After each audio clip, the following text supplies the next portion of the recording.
Welcome and thank you for tuning in. Please subscribe to the channel so that you get all the videos that I upload. Please give the video a thumbs up and share the video. So today I will go through a couple of simple questions that I've created for the purpose of reinforcing the knowledge that you have gained from watching the introduction to function video and the video that shows you how to declare functions in C++. Now, if you have not watched those videos, those are videos in the channel that I have recorded. I will post the link on the description below on both those videos. If you haven't watched those videos, please go and check out those two videos. Go through them and watch them. There are also a couple of examples there, and then come back and try this exercise. So for all the people who have watched the video and watched both videos and are watching this one now, please pause the video, just go through these questions. These are beginner questions, like they are simple, they are not meant to be tricky or anything or in any way. They are just meant to sort of like reinforce how to declare a function, how to use a function, how to call a function. Just sort of like a revision around the introduction to functions. Instead of doing the content now, it would be a good idea to write the code and see if you really understood and saw what I was showing you on the introductions video and on the video on how to declare. So let us get into the questions. Now the first question, it says that display the message Tertiary C++ using a function. Now Tertiary C++ is the name of the channel. So I will create a file and I will call these ones functions1 for the first question .cpp, and then of course this one wants us to display a message, so we would need the cout. So I will need the iostream library, iostream, and then I would just include that namespace so that I don't have to write it every time I'm writing cout and end line. I need a main, of course, to run the program. The main function returns an integer. That's why we are returning 0 there. So the first thing that I would do is to write the function, and I like to write my functions after the main. So on the video that I just told you that I will put the link on the description. It will show you how to declare. You can either declare a function above main or before main. I will declare all my functions after main. That's how I like to write my functions. So this is a void function, meaning it does not return anything. It just displays Tertiary C++. So I will just say this is a message function, right? It does not take in any data, does not take in any parameters. And then cout Tertiary C++. It was in caps lock there. Tertiary C++. Even if I end line, even if I do not end line, that's just one line of code. And then for this function to run, I need to then call it in main, message, and then parentheses there. But since I have written my main, my function after main, I will then need to declare my function now. So I declare my functions after the namespaces. So I will go void and then message parentheses. Now I have declared my function. So whenever I call that function, main will know what function to call. It will call that function, then the scope of my function will be executed, and then you should see cout on the terminal. Let us run that.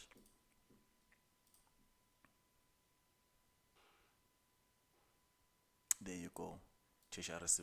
Fair enough, straightforward, just a message function and cout.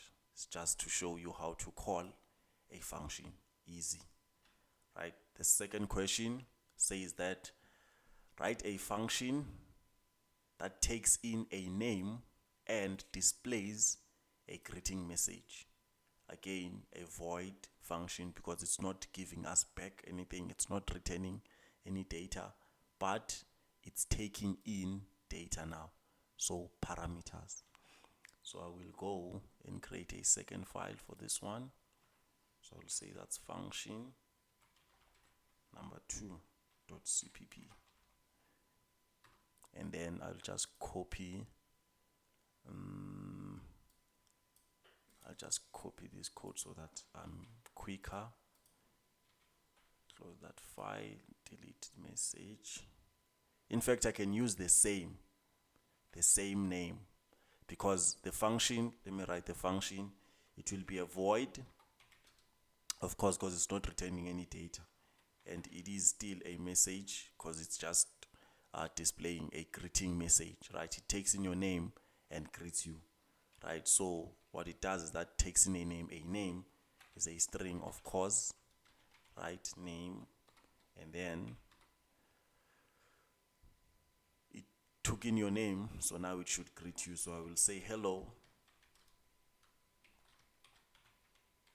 then space, then your name,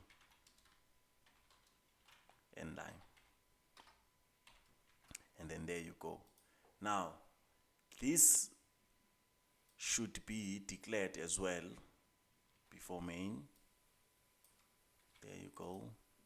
And then notice something, that once I declare this function here, it immediately complains in line 9. Why is that? Is because the function message with empty parentheses does not exist. It is not declared. So the compiler sees that this is nowhere to be found. So that's what it is saying here, right? Too few arguments for this function call, because the function that exists with a name message has a parameter. So here it's 0. So the error message is not that clear, but it's just saying that the one that exists has 1, the one you're calling as 0. So we don't have such method. Now to call this, I have to pass in a name. I can declare a variable and pass it in, or just write directly on the function, pass in, let's say Vusi. Right. So now we should see hello Vusi. I'll run that. As you can see, hello Vusi. And then on the second way of declaring a function, which is actually how it is when the compiler compiles, is that the compiler, when it looks at the function signature, right, the name does not matter, right? You can name this whatever you want, name, surname, variable A, B, whatever you want to name it. It does not matter to the compiler. While the most important thing is the type, such that if you declare it like this, right, remove the name, you know that the function is message, and then it takes in a single parameter of type string. That's all it needs to know. If I change this now, maybe let's say this is John, and then if I run that code, it should still work properly, because this message, when you pass in string, it has a function like that of name message, and then of one parameter of type string. So that is how you take in data into a function. Now let me just quickly show you the second way of writing this, which is how you declare a function. The second way is to write the function itself after main. So first, let me show you that if you don't declare the function the way I did, it will complain. So if you run that, it will tell you that message was not declared in this scope. So in the main scope, message was not declared. Of course, it wasn't. So cut that, paste it before main, and then you have just declared that function. So those are the two ways of declaring functions in C++. There is hello John. It is working. So let us move on to the third exercise. Write a function that takes in two numbers and display the sum. Still, it's a void function because we are not returning anything. So it's like a calculator of some sort, takes in two integers and displays the sum. Function number 3.cpp. Enter, and then I'll just copy all of this, paste here, delete that, delete this. All right, so now I'm going to write a void function. I'll say this is a add function. It's adding two integers, num1 and num2. This is number 1 and number 2. And then inside I will declare a third variable which is called sum, and then I will assign sum to the sum of those two numbers, and then I will see out sum. And then there is no need to end the line because that's just one line display. I will then declare my function. Right, then I will call the function with two numbers. The function name is add. Then it must be called with two integers so that it knows that you are calling this function specifically. Right, I will say that's 36 and 84. See out that. And then there is your answer, 120. 30 plus 80, 110. 6 plus 4, 10. 110 plus 10, 120. So as you can see, that is working properly. So now this is a second example of a function taking in multiple parameters. Right? Let me close that. Going to the fourth one now. So the fourth one says write a function that adds two numbers and return the sum, right? And write a second function that displays the sum. So this is a two-part question, similar to number 3. However, this one now, instead of displaying the number or the sum of the two numbers, it returns the sum. Right? Let us do that in new file. Function number 4.cpp.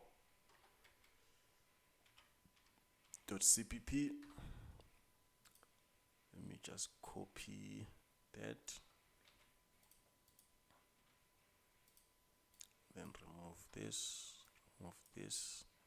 so that I write everything from scratch. So this is a function that takes in two numbers, integers, and returns the sum of those two integers. So the return type of the function now is no longer void because it is returning something. I will name it add as well because that's what it is doing. It is adding these two numbers, int num1 and num2. Then I'm going to say this is the third variable, sum is equals to num1 plus num2. Then this is how you return. You use the keyword return, just like in main here. So the reason why we're always returning 0 in main is because main has a return type int. So here you must return sum, and we can return sum because sum is of type int as well. So now I'm then going to declare my function before the main.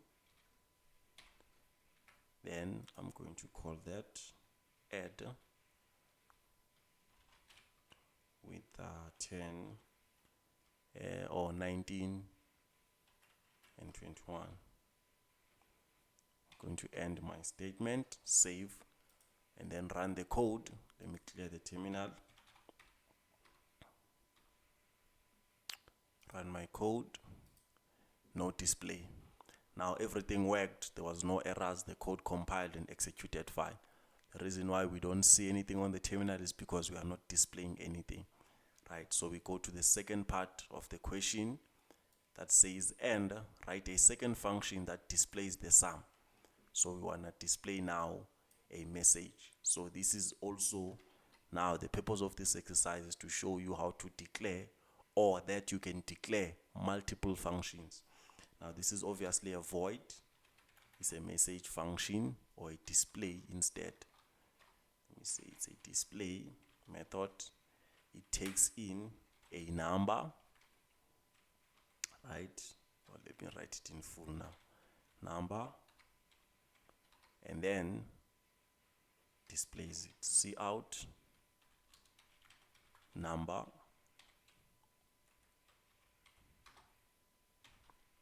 and then I'm going to declare the function.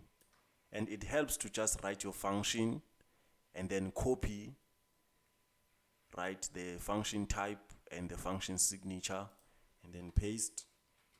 Then boom, you've declared the function. There's no need to remove the parameter names, because it does not matter. It will work even if they are there or not.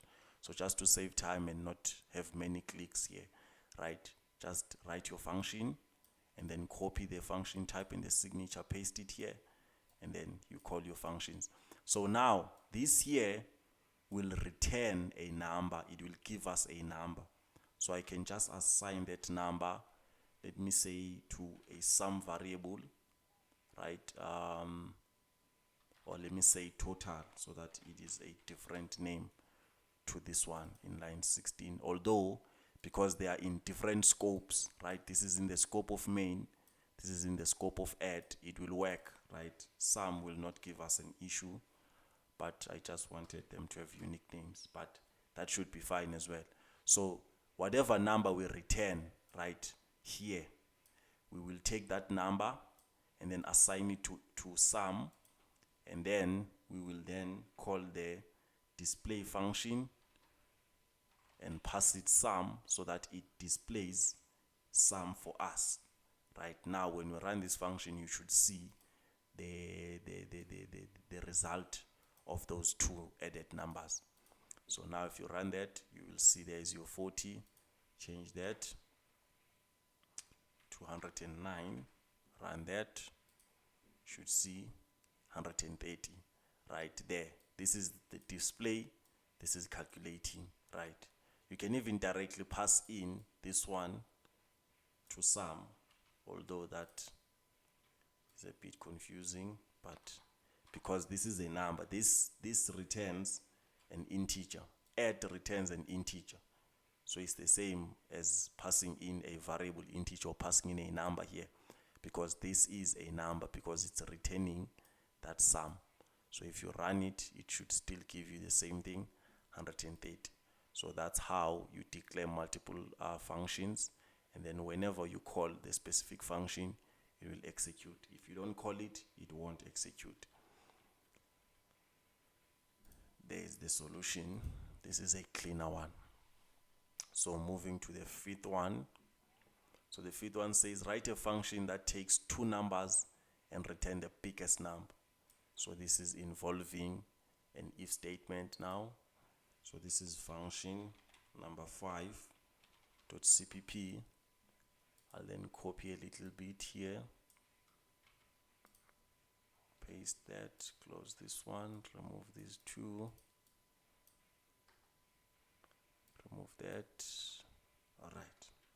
So we are supposed to write a function that takes in two numbers and returns the biggest number. So obviously it will return a number, which is an int, and then I'm just going to call this a compare function, right? It takes in two, first integer and the second integer, then compares the two and brings back the biggest one. So now I'm going to say if, right, num1 is bigger than num2, then I would like to return num1, because if this passes, it means that num1 is bigger than num2. So num1 is the biggest number of those two. So you return num1. And then if this fails now, right, you know that when this condition fails, the scope of the if statement will not be executed.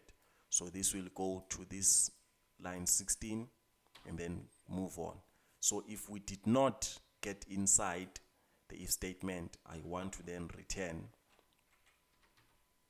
num2. So the other thing about the return statement now, for those who maybe are seeing it for the first time, once the code executes a return statement, it stops, right? It does not continue after that. So if I say if this condition passes, it will get in, right, this if statement scope and return 1. So when it executes this, it does not continue now to line 16 and 17. It just returns the integer wherever you called this function, right? So it's like a terminating statement in a way, right? Whenever this is encountered, the function is done executing. Whatever comes after that statement will not be executed. The function will not get there, right? So if num1 is bigger than num2, it will just return num1. That's it. It won't return both of them, right? Just in case you are wondering, right? But if num2 is bigger than num1, so this condition will fail, and then you know that when it fails, it does not execute the scope of the if. It goes, it sort of like skips, goes to line 16, then continues. So because it did not return num1, right, we should then return num2, because obviously num2 is the biggest if this statement fails. So that it will always execute one of those two, right? Then there is the function. It is completed just like that. So now you would then declare your function so that main knows what it is. Function declared, and then function must be called compare, and then it needs two integers, 85, and then let me see if the question, so there is nowhere where they are saying display, but obviously for us to know if this function works, right, the first thing, if you run, you see no errors, so code compiles and executes perfectly, but we don't see if the code is returning the correct thing. So you need to display now. So I'm just going to display whatever it is returning so that I can confirm if the logic inside works, right? 37 and 84, meaning num2 is the biggest. This one must be the one that's returning. Let us see if that happens. 84. So it failed here. It skipped the scope. It executed this one. Let us reverse now. Right, 3657. This is the biggest one. So now the if statement must pass. Should execute this one only. Let's see if it will return that one. And it does. So there you go. Right, two parameters, a return statement or a return type. Right, return statement, return type. That will be the fifth one. And then the sixth one says write two functions, one that takes two integers and return the sum, and one that takes two decimals and return the sum. Okay, so now this is showing you what is called function overloading, right, in a way. So this will be function number 6, function 6.cpp. Let me copy this,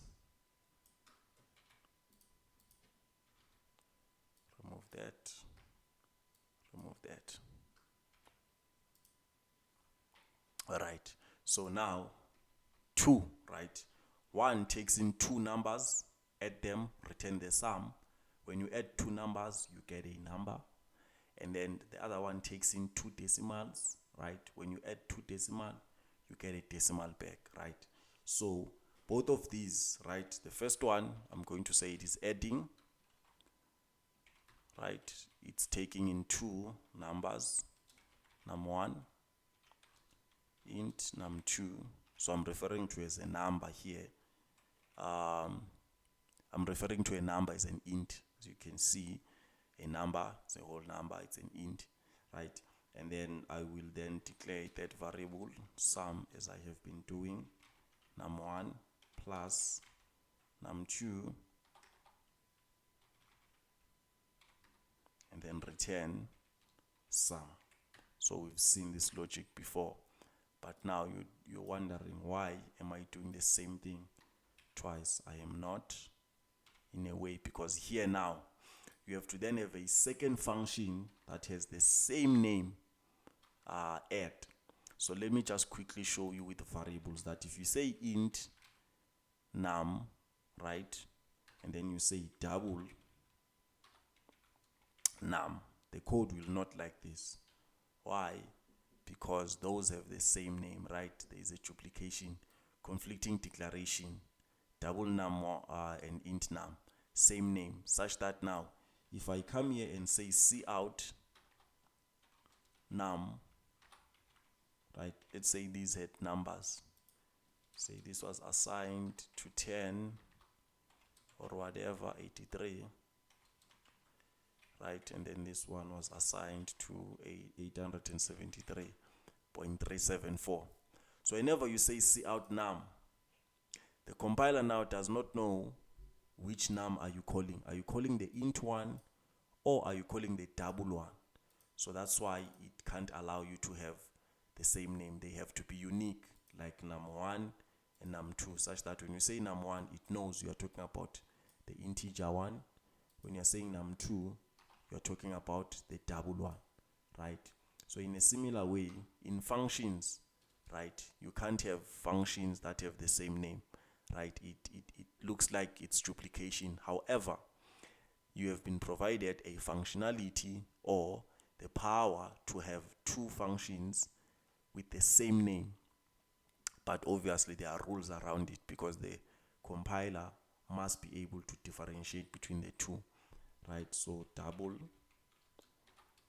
add, and then this one is taking in doubles, right? So this is where now the function signature comes into play. This is where it's important to understand what a function signature is.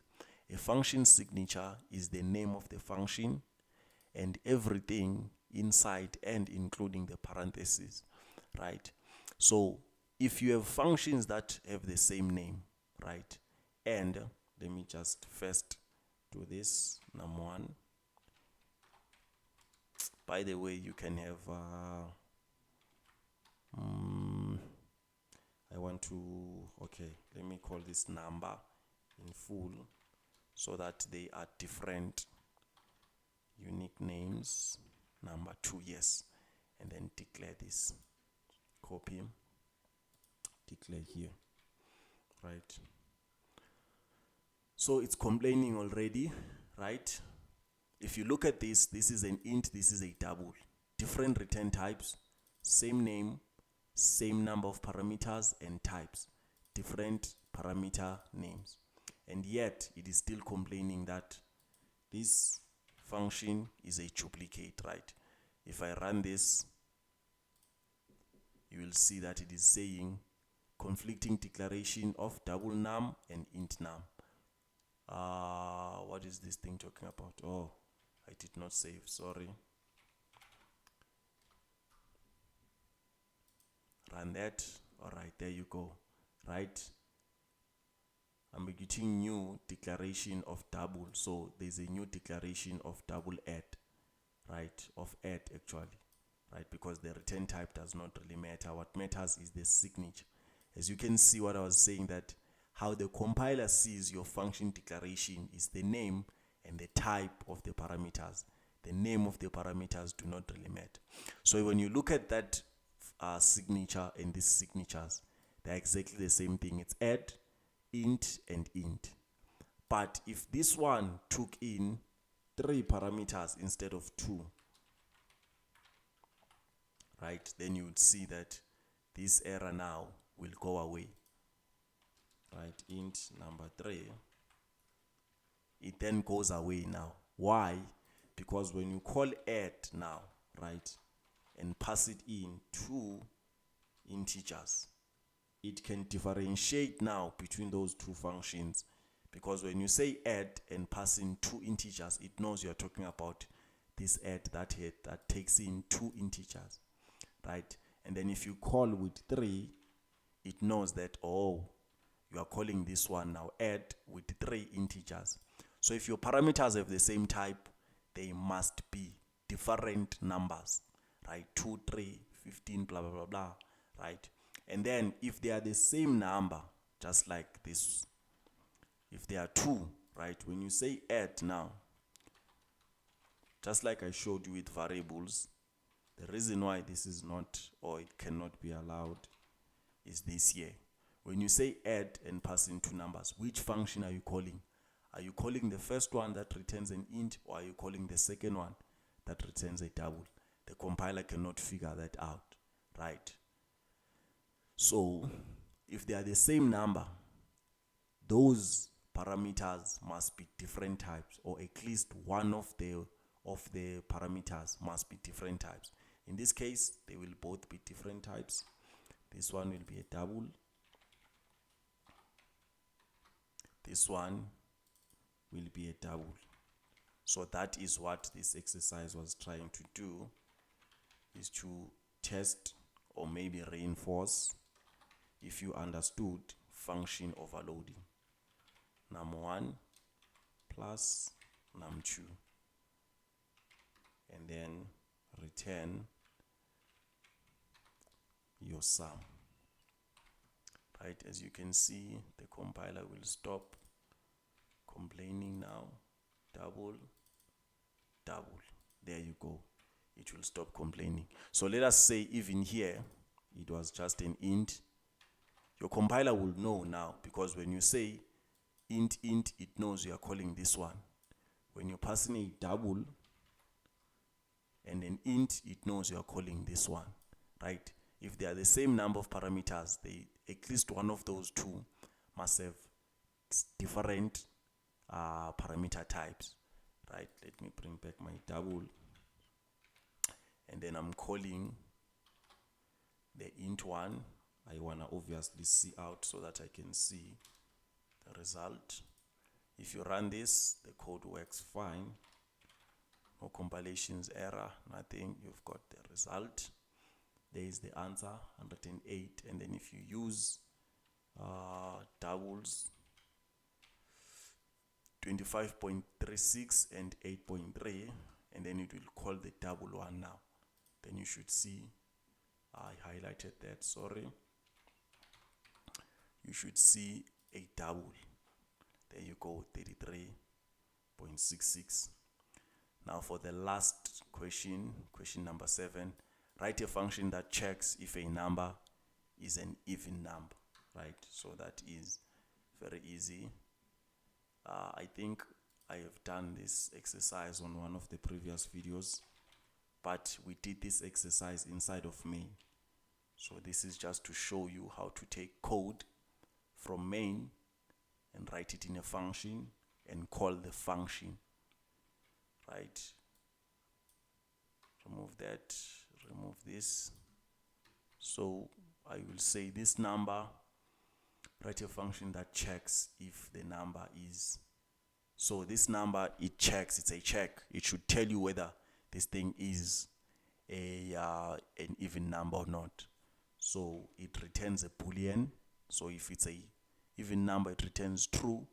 If it's not an even number, it returns false.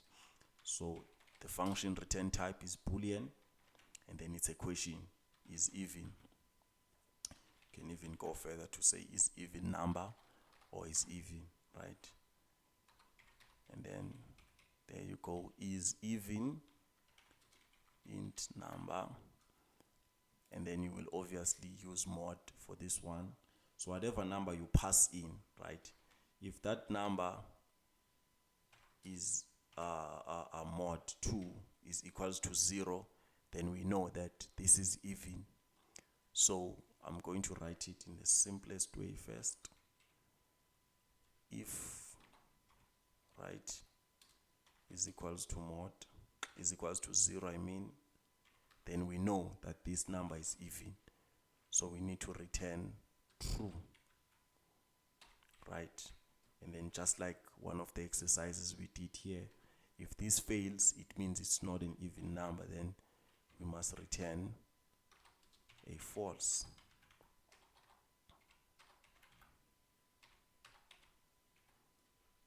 Then we want to call this, we want to display the result is even, and then pass in maybe 54. It should give us 1, because as you know that true corresponds to 1 and false corresponds to 0. Boolean is a binary value. What's going on there? Is even was not declared. All right, forgot to declare this.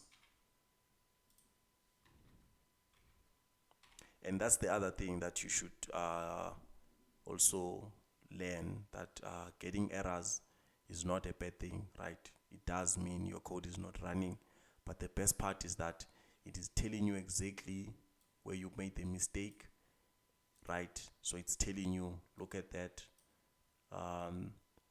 line. Okay, before I added this line, so it was telling me that in line 7, right, which is here, line 7 is even was not declared. So you just don't panic, the code is not working, yes, but it is telling you why it is not working. Line 7 is even was not declared, and then go and fix that, copy that, paste. Now your function is declared. When you run now, your code will run. There you go. It means that when it returns 1, this is true, right? Because true corresponds to 1, and then false corresponds to 0. So for those who don't know, this is a comment. This is how you write comments in a code. So the comment is not compiled, like it is not seen as an instruction, so it's not executed, right? Then let me put in 543. That is not an even number, right? An even number must end with a even number or 0, right? So that should fail now, there, 0. So that is how you will write and declare functions. Function overloading, taking in variables, returning values.